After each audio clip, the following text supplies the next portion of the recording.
ормандала бөктерде оралмасын өткендер, соғысырын шеккендер.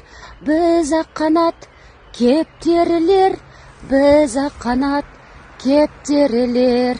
Құрметті қазақ елі, 9 мамыр қазақ халқы үшін жеңіс күні емес. 9 мамыр қазақ халқы үшін ата бабамның қанын төгіп күлін көкке ұшырған Сталин мен Гитлердің диктаторлық жүйесінің құрбан болған күні.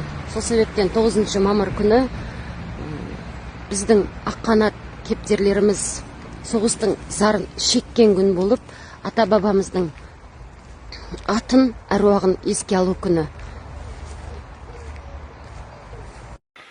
Ассаламағалейкум қазақ елі. Мен Өскеменнен, Бауровкадан Идырышев Серік.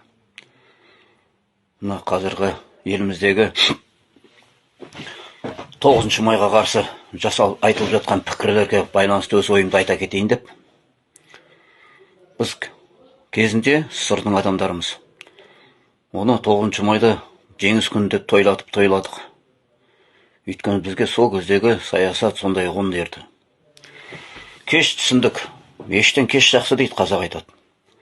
Қазір соның анық-қанығын тарихта білегендер, ұмытпағандар айтып жатыр. Негізі соғысты Гитлер бастағанмен Сталин оның напарнигі болыпты.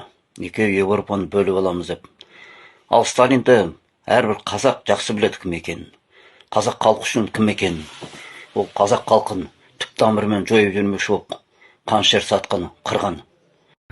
Мен жаңылсын жалғас Қазақстанда 9 мамырды тойлауына қарсымын. 9 мамыр ол ешқандай жеңіс күні емес. 9 мамыр ол садақа. Ол еске алу күні. Біздің жазықтан жазықсыз халқымыздың қырылу күніне тойлауына мен қарсымын. Керісінше ол халықты біз садақа жасап еске алу керекпіз. Сол айтайын дегенім.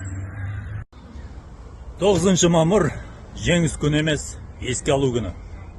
Алға Қазақстан!